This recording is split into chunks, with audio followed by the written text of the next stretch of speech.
Dear students, please tell me, out of all the seasons which we have, which is your favorite? Well, if you ask me, I would definitely say that rainy season is my favorite season because it brings eye-catching, beautiful greenery all around. It brings the joy of sailing paper boats in rainwater collected on the road. It brings the tempting aroma of buttas and pakoras. I'm sure you too love this. It brings the fun of jumping in puddles and splashing water on others. I'm sure you have done this too. It brings fresh air and relief from scorching heat. Students, I have written few words on the board. All these words are related to one word, and that is our topic for our next class. Read the words: beautiful, gushes, overflowing, clatters, pours. When you read these words, what do you find common in them? Is it about a season? Which season can you relate these words to? Correct. We are talking about rainy season. And our next topic is the poem Rain in Summer. Come to page number 70 where this poem is written. Look at the color of the page and the image shown here. It perfectly suits a rainy day during the rainy season.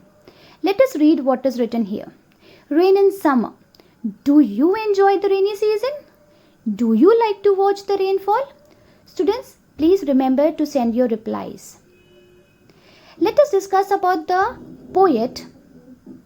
The poem Rain in Summer is written by Henry Wadsworth Longfellow.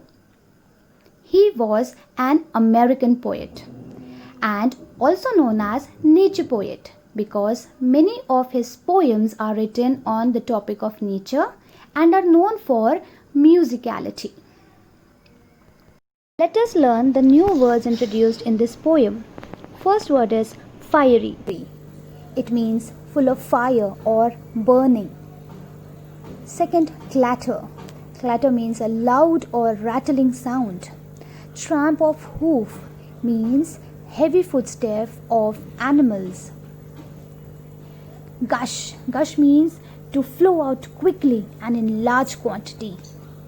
Spout. Spout means a pipe or a tube through which liquid flows.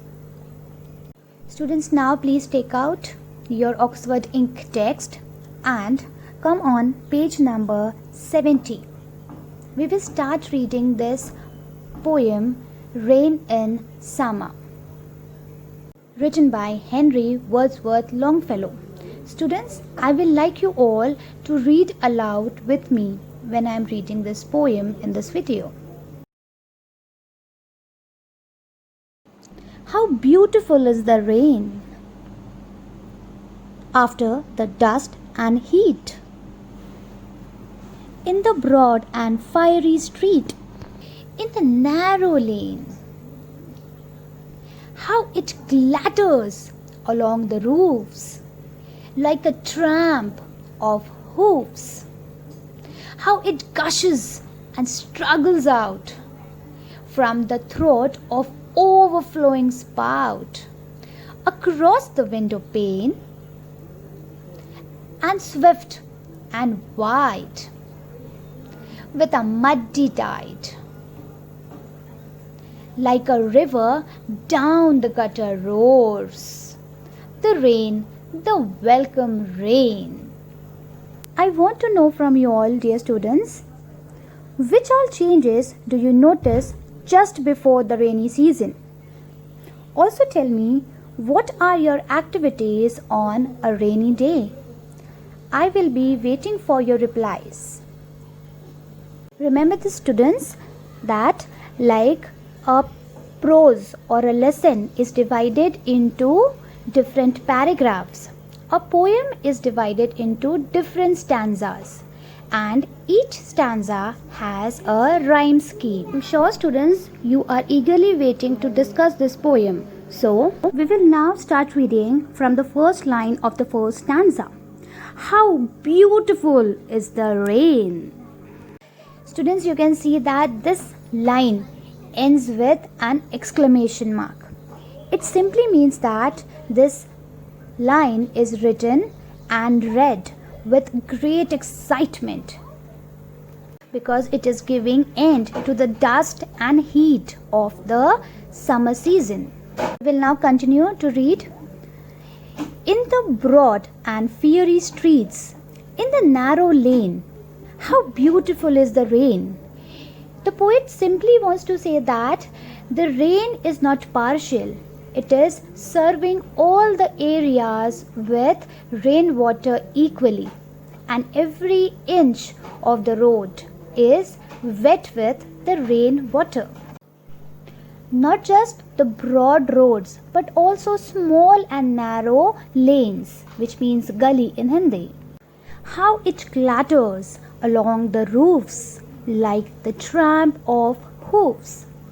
Students, I'm sure you must have noticed that when the raindrops starts pouring down and it hits the roof of the house, what kind of sound is generated? The poet is making a comparison here.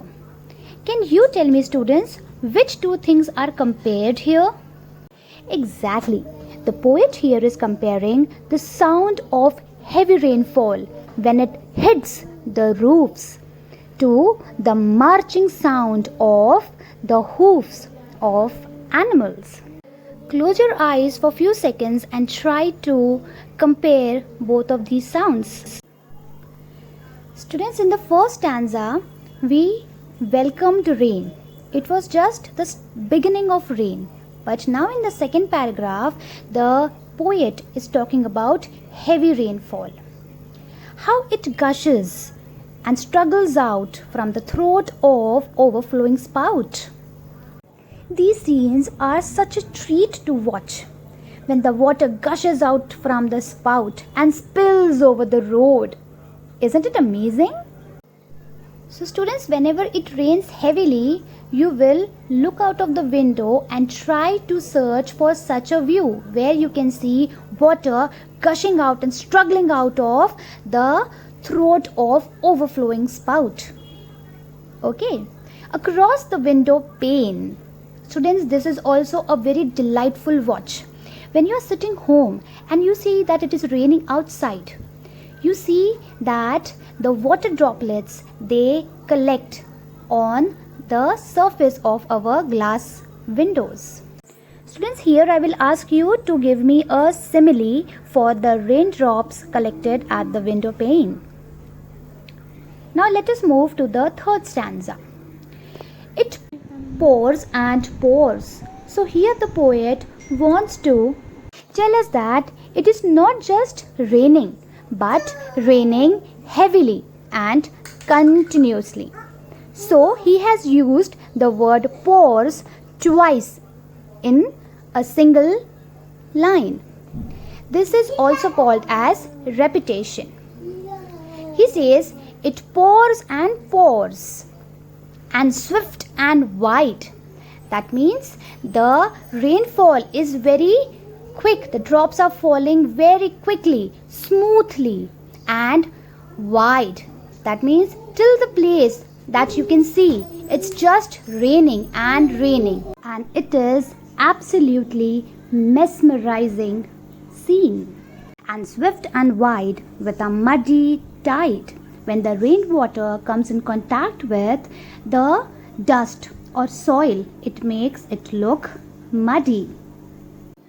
And with the force that it is running on the road, it appears to be like a muddy tide in a river or ocean.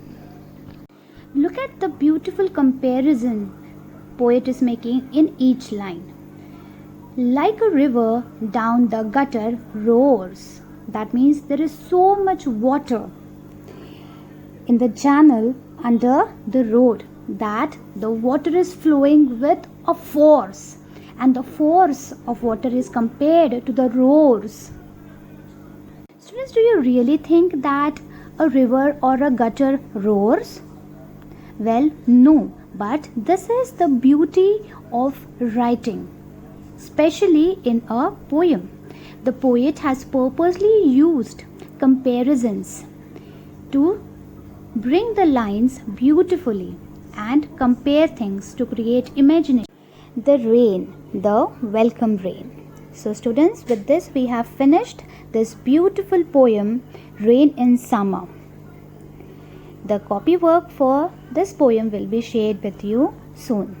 Till then, please write down the answers for these questions which were asked during the discussion of the poem. I will be happy to receive responses from all of you.